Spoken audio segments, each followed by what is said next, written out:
Ahora sí le pedimos a Rocío Lazo que nos cuente qué se dice en redes sociales sobre esta conversación, conflictividad y problemas sociales en torno a la generación de energía renovable en el país.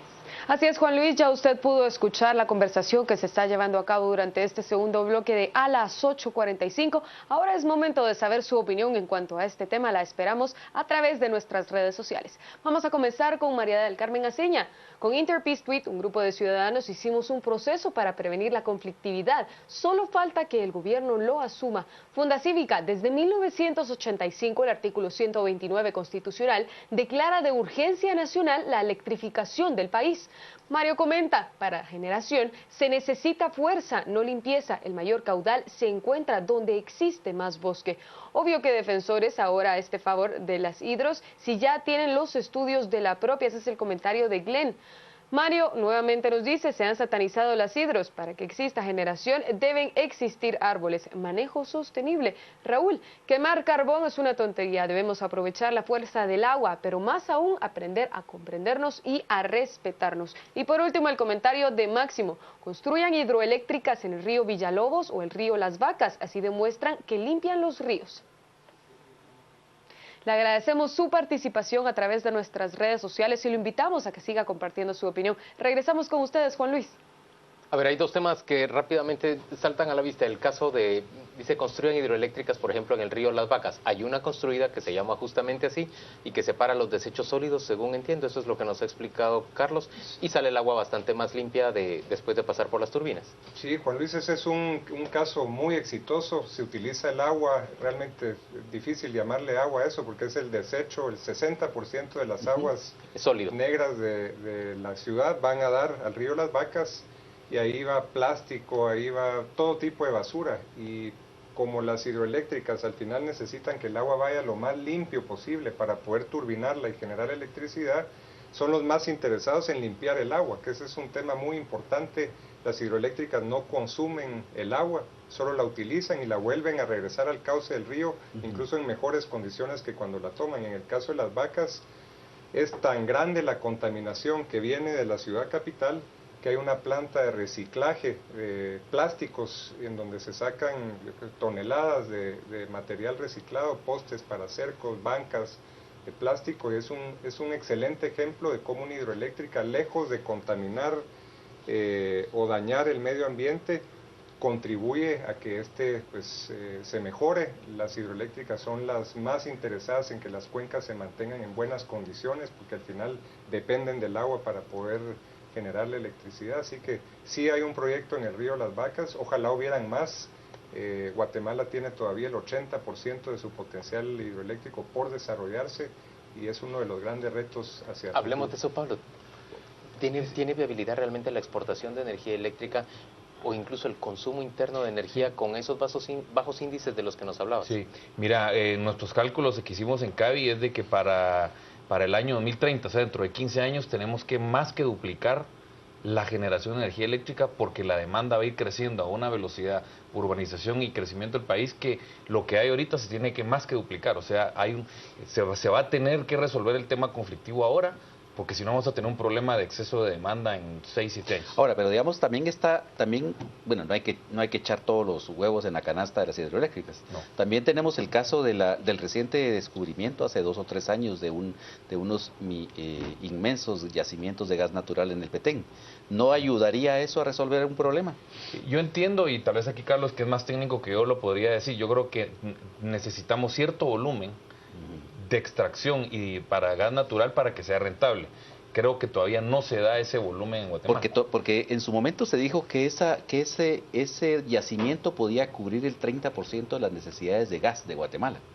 Sí, yo coincido con lo que menciona Pablo, que para que sea rentable y para que pueda ser algo viable para el sector eléctrico, tiene que haber un volumen muy importante y hay que ver en detalle la calidad de ese gas y el proceso de extracción.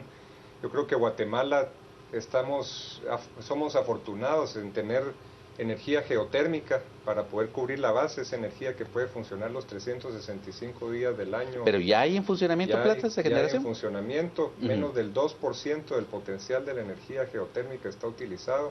Tenemos hidroeléctrica, tenemos potencial solar inmenso, tenemos potencial eólico, tenemos el potencial de generar con biomasa, y la meta que se ha planteado en los planes de expansión de la Comisión Nacional de Energía Eléctrica y en la política energética del gobierno es que por lo menos el 70% de la energía provenga de fuentes renovables. ¿Por qué? Porque son más competitivas, podemos tener tarifas más competitivas. Hoy la tarifa es la mitad de lo que era hace menos de 4 años y eso se debe en buena medida a las energías renovables. Y el otro tema del que se habla poco pero es fundamental es el tema ambiental. Guatemala ha suscrito compromisos a nivel de Estado. La Cumbre de París en diciembre del año pasado es un buen ejemplo de ello y las energías renovables nos van a permitir cumplir con esos compromisos y sobrepasarlos en términos de temas ambientales. Oscar, en tu intervención inicial, más que hablar de deterioro en términos ambientales por las hidroeléctricas, dijiste que en Defensores de la Naturaleza ven con buenos ojos la generación con fuerza hidráulica. ¿Sí hablaste en cambio o sí criticaste el hecho de que estas generadoras que usan bienes de dominio público como los ríos no contemplen un régimen de copropiedad con las comunidades? ¿A eso te referías? No necesariamente, sino tal vez sí invitar a buscar modelos más público-privados donde todo sea ganancia. Por ejemplo, hace algunos meses acá en el programa mencioné que todos los embalses en Guatemala deberían de ser de múltiple uso, por ley. ¿Y qué quiero decir con eso? A las 6 de la tarde que empieza a generar la hora pico de cualquier hidroeléctrica, a las 6 de la tarde empezás a regar automáticamente los campos de cultivo que están abajo por microaspersión o por goteo, y a las 6 de la tarde se empiezan a llenar todos los tanques de distribución de agua potable. Entonces todos felices y contentos. No habría conflictividad desde el punto de vista de la temporalidad del desvío del agua. Del uso del agua. Del uso del agua. Y los otros temas es también irnos a donde el Estado no va a invertir. Yo estoy muy claro que el programa de electrificación rural del INDE está quebrado porque dependía de una tarifa social que no se va a revertir si no hay una política de Estado que cambie eso, ¿verdad? Entonces el INDE no va a electrificar ruralmente. Entonces también estamos invirtiendo en Cierre de las Minas, lo hizo hace algunos años Fundación Solar con una pequeña hidroeléctrica, Holomhish, que es una hidroeléctrica comunitaria. Se buscó una caída de agua chiquitilla, no pasa de 1 mega, pero la comunidad está con su energía eléctrica, están poniendo ya ¿Pero constante secadores. O solamente de potencia, como le llaman? Constante, todo el tiempo tienen energía eléctrica, ¿sí? Es a filo de agua. Ajá. Y luego hay tecnologías nuevas que están entrando. La mayoría de las comunidades en Cierre de las Minas, que es donde les sabemos como defensores, normalmente todos los sistemas de agua potable vienen del nacimiento de arriba o vienen del desvío de un río de arriba. Entonces normalmente tenés presión, tenés desnivel. Ahora hay lo que se llaman los generadores. Entonces quitas 10 tubos de donde viene tu agua potable y metes pequeñas turbinitas y autogeneradores que con el agua potable generas suficiente energía para la misma comunidad. Entonces yo creo que esas son las políticas que debe apoyar el Estado. Las pequeñas hidros como Holomhish, estos turbogeneradores o los embalses de múltiple uso. ¿Son rentables, Carlos, esas pequeñas hidroeléctricas? Sí, bueno, la verdad hay un buen número de proyectos pequeños, hay una normativa que fomenta la instalación de proyectos de energía renovable menores a 5 megavatios y si se hacen bien los proyectos pueden llegar a ser rentables.